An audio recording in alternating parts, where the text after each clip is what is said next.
Congratulations, graduates. Must buy full-time batch 1.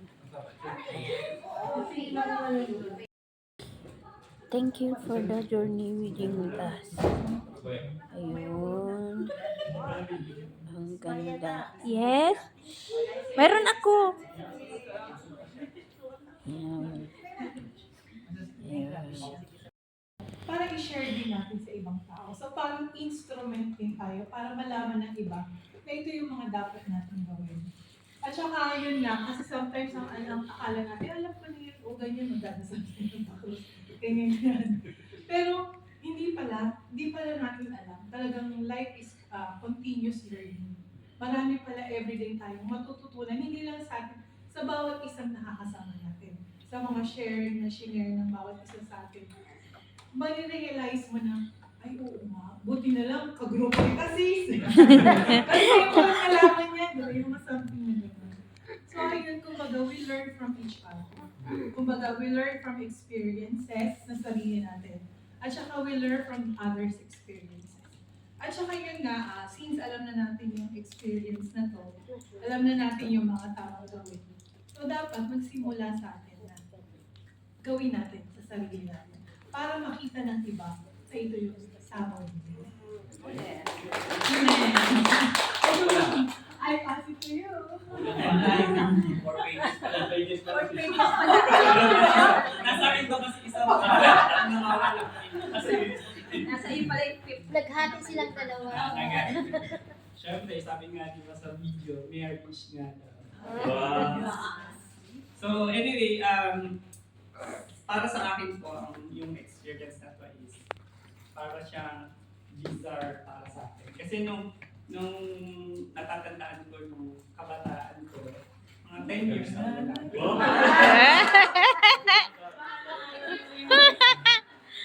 Madalas, nag-register talaga sa isip ko kasi laki po ako sa grandparents ko. Dahil medyo malayo po kami sa magulang namin. Malayo talaga kasi 9 hours. Nasa abroad. Anyway, lagi nila akong sinasabihan na magsimba ka every Sunday kasi sila talaga is religious talaga yung Lord, especially ang Lord. So hindi ko mag-gets yung meaning ng magsimba ka. So minsan, pinagbigyan ko, pumunta ako sa church, pumunta ako, bihis ako.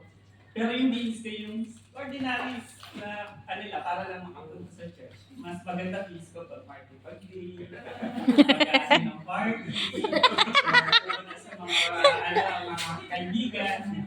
So walang talagang preparation. Hindi ko ano lang isuot mo. Anyway, to make the story short,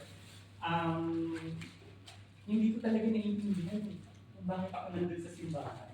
Maraming parte sa simula hanggang sa dulo, iniisip ko, kailan ko lalabas?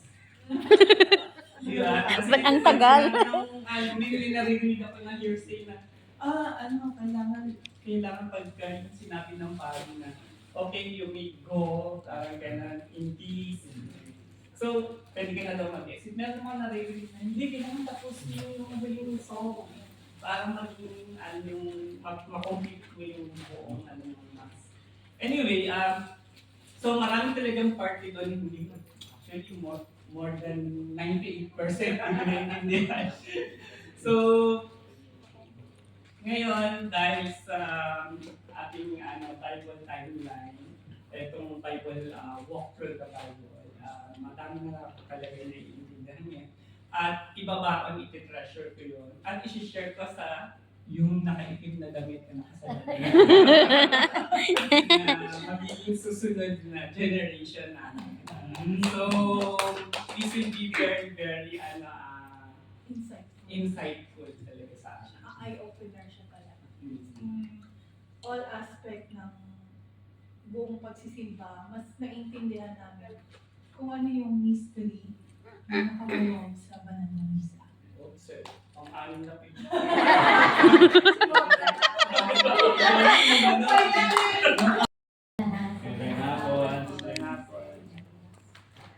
Siya po lang po dahil maliit pa lang ako. Maliit pa rin.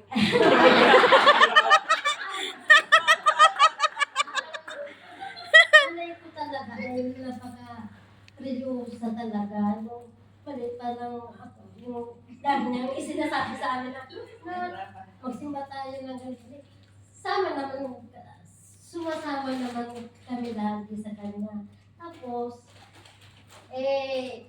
hindi ko alam na ganun pala kahalaga na kapag magsisimba pala ay bigyan natin ng kahalagahan. At dito ko lang na laman na dapat pala ang pagsisimba, step by step natin na bibigyan ng kahalagahan at para maramdaman natin kung gaano talaga kahalaga ang pagsisimba natin.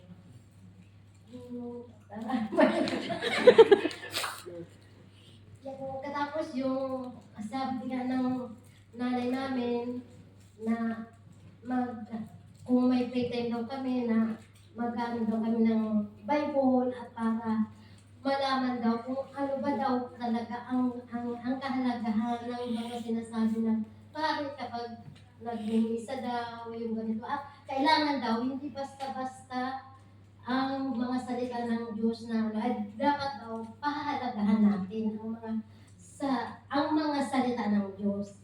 At lalo na yung nasa Bible, ayun daw. Ayun ang mga pangaral ng mama namin.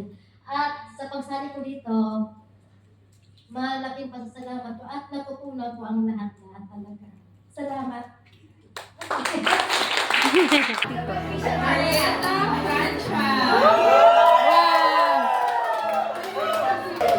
Tapos pag i-video sa Video, ready na tong video, tapos i-click mo to pag nag-picture.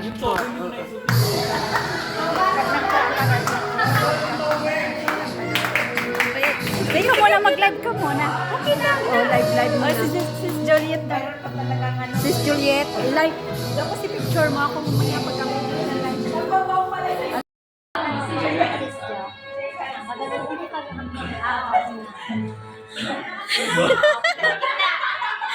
Sa gitna. Sa gitna. Sa gitna, sa gitna. Dito. Bow. Okay. Nanay ko yan. Dapat nanay ko yan. Shake hands. Shake hands. Ang taray. Dito sa gitna. Sa gitna. Bow. Sa gitna, baw. Yeah. Okay. Nanay ko yan. Sa mga sa graduate din. After 35 years. Sa gitna lang po. Sa gitna lang po. Okay, bow.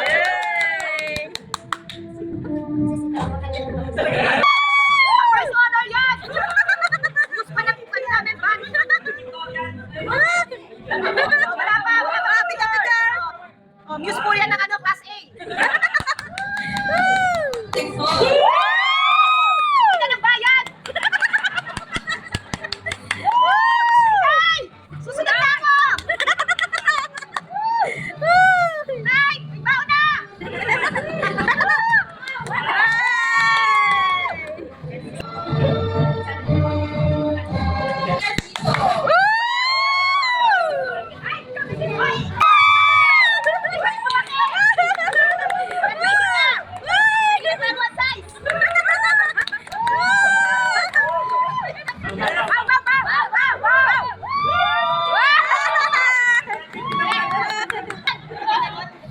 Yes, talaga lahat na.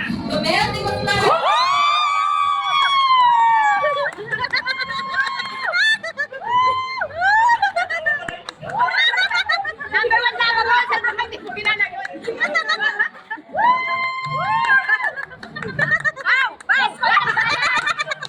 Escort ng bayan! Okay. Ito na yung baon mo!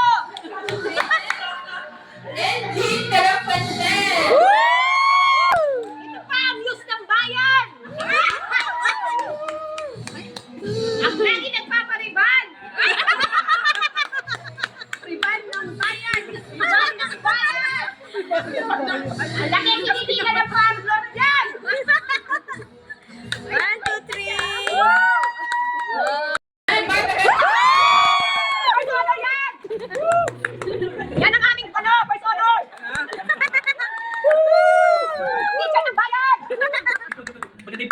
Tatlo. Picture ng bayan yan! Nasa na bayan! Nasa na bayan!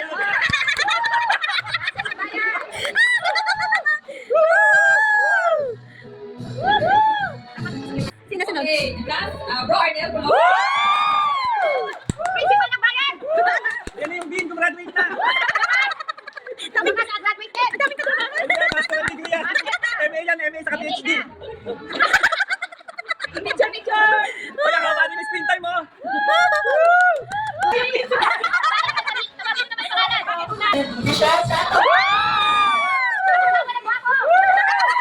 Ang bagong kasal!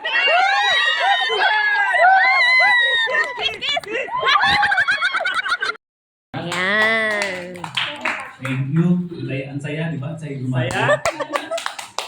So, bago ang lahat, palapakan natin yung ating Mass Bible Time. Yay!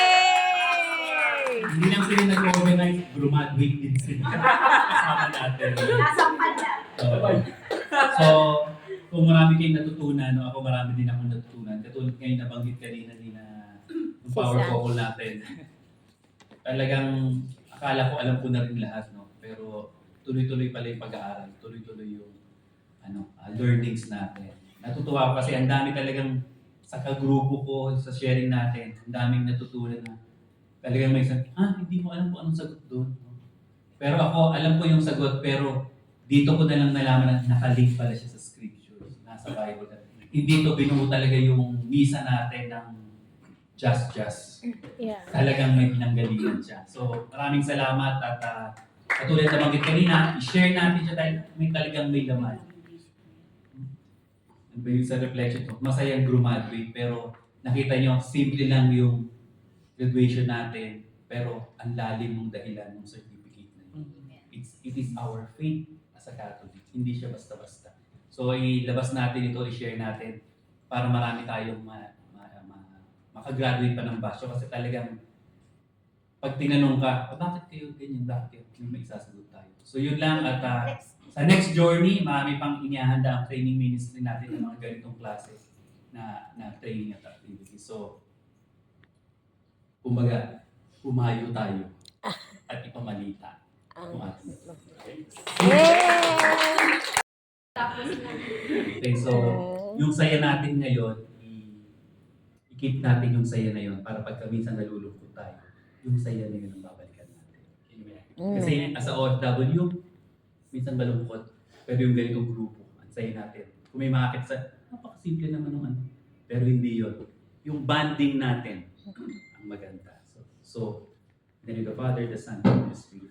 Lord, thank you for the journey of the Mass Bible Timeline. And thank you, Lord, for each one of us. Salamat sa sharing nila, natutunan namin sa bawat isa, hindi lang dun sa video, sa mga naghanda, kundi yung mga pinadala mong kagrupo namin na may mga kwento na hindi namin alam na nakapagbukas din sa aming isip, sa aming pagtingin ang banal na misa.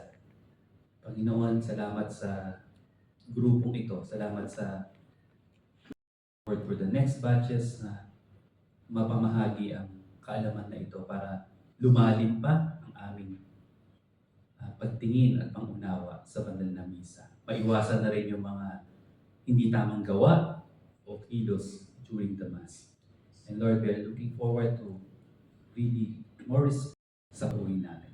And Lord, we entrust you our safety and our life, Lord, habang nandito kami sa Singapore, and we also pray for our families in the Philippines. And we declare and we surrender to you. In Jesus' name we pray. Amen. And let's glorify our God. Glory be to the Father, the Son, and the Holy Spirit, as it was in the beginning, is and ever shall be, world without end. Amen. Amen. Father, the Son, and the Holy Spirit. Amen.